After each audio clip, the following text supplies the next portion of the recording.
My dear brothers and sisters, we were having a Bible study on the book of Judges, and we have reached chapter 12 of the book of Judges. And when we read the book of Judges, chapter 12, let's read.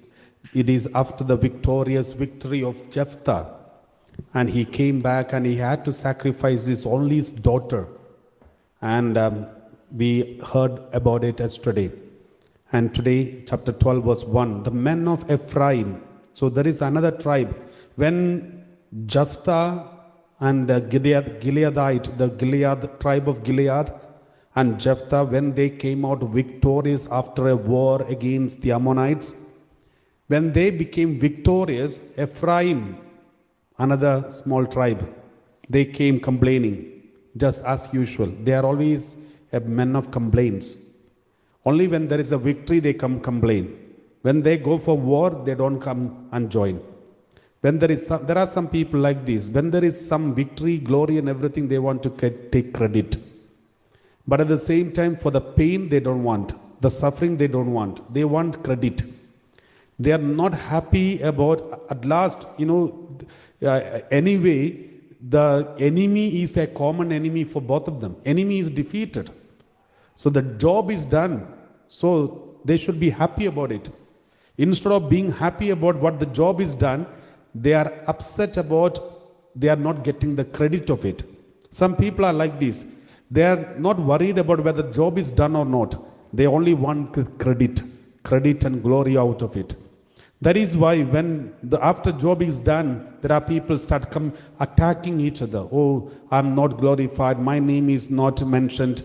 I'm not honored. I'm not respected. Nobody informed me. No one called me. When you all went for these, I was not invited.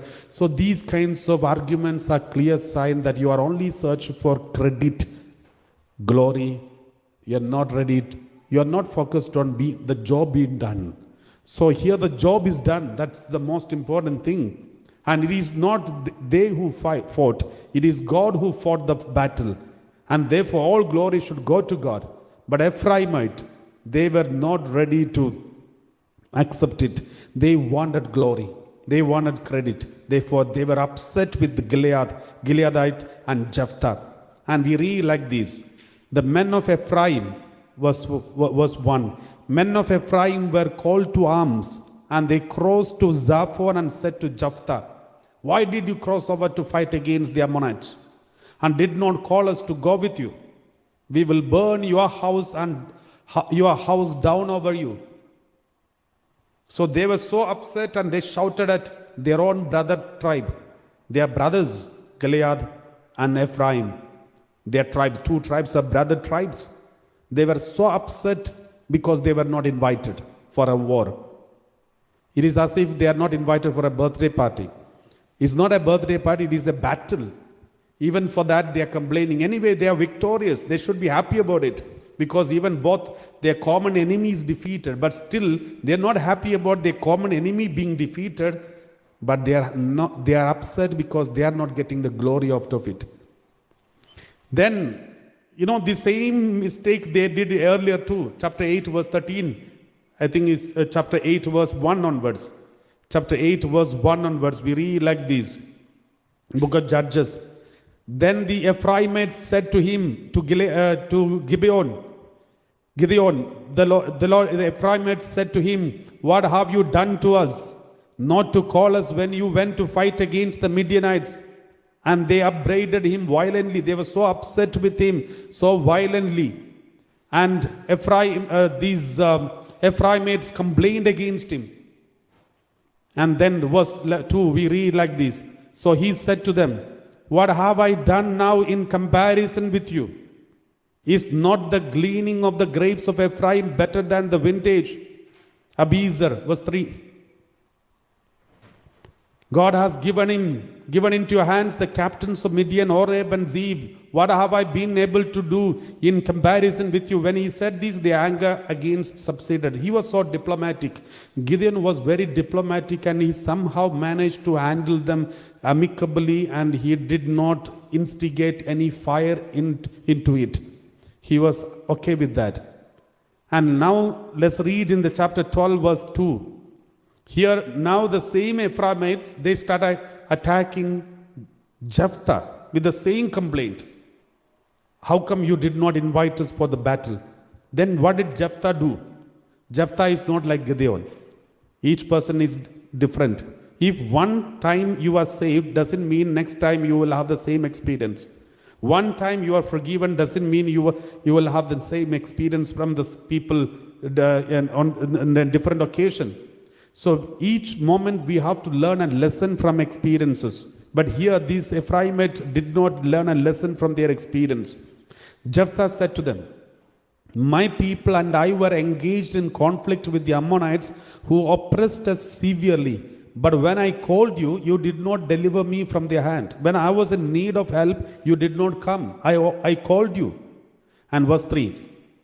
When I saw that you would not deliver me, I took my life in my hand and crossed over against the Ammonites, and the Lord gave them into my hand. Why then have you come up to me this day to fight against me? So he was so upset with them. And then in what he did, verse 4. Then Jephthah gathered all the men of Gilead and fought with Ephraim. He came and attacked the Ephraimites, and the men of Gilead defeated Ephraim because they said, you are fugitives of Ephraim, you Gileadites, in the heart of Ephraim and Manasseh. They were so racist. Even though they're coming from the same family, just because they're coming from another tribe, they insulted Ephraimites, they insulted Gileadites, they attacked them. As a result, they were completely defeated. Verse 5, we read like this. We read, then the Gileadites took the fords of the Jordan against the Ephraimites. Whenever one of the fugitives of Ephraim said, let me go over, the men of Gilead would say to him, are you an Ephraimite? When he said no. Verse 6, they said to him, then say Shibboleth. And he said Shibboleth, for he could not pronounce it right. Then they seized him and killed him at the fords of the Jordan. 42,000 of the Ephraimites fell at that time. The brothers killing brothers. 42,000 Ephraimites were killed just because they were seeking glory instead of giving glory to God. And then, since they all look like, everyone looks same, they were only able to catch in the pronunciation of the words, because the Ephraimites were not able to pronounce the word Shibboleth. They always say Shibboleth. So as a result, they could identify whether they are Ephraimites or Gileadite, and they killed him. The same way, even the last days, passion time, Peter was there following Jesus at a distance. And then one woman found Peter and said, you are one of them. Then Peter said, no, I don't know him. Then this woman said, your language, your pronunciation proves that you are a Galilean. So those who belong to that area, those belong to Israel, certain tribes, their pronunciation was different. The accent was different. So that is why that lady said that your accent is different, therefore you are also one among them. So let's continue reading Judges chapter 12 verse 7. Jephthah judged Israel 6 years. So Jephthah somehow managed to bring peace in that area, and he judged Israel 6 years. Then Jephthah the Gileadite died and was buried in his own town in Gilead. And verse 8. After him, Ibzan, some minor prophets are mentioned here after Jephthah. The minor prophets, minor judges, they're called, one of them is Ibzan of Bethlehem, judge Israel. So a man from Ibzan of Bethlehem. It's not the Bethlehem where Jesus was born.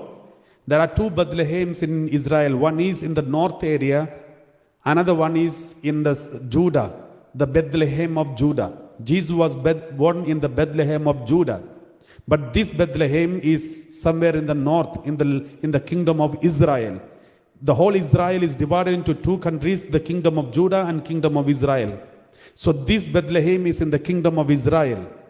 So the other Bethlehem is kingdom of Judah, the Bethlehem of Judah. Jesus was born there. So here, Ibzan of Bethlehem judged Israel. Next one, verse 9. He had 30 sons. He gave his 30 daughters in marriage outside his clan and brought in 30 young women from outside of for his sons. He judged Israel 7 years. So he gave his 30 daughters in marriage outside his clan and then brought 30 young women from outside of for his sons. So in order to bring peace in all the other clans around Israel, so he took people from all of them so that there is peace between these clans. And verse 10, we read like this. Then Ibzan died and was buried at Bethlehem. And verse 11. Then another person, after him alone the Zebulunite.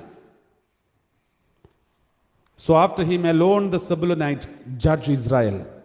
And he judged Israel 10 years. So that is another minor judge. And verse 12. We read like this. Then alone the Zebulunite died and was buried at Aijalon in the land of Zebulun.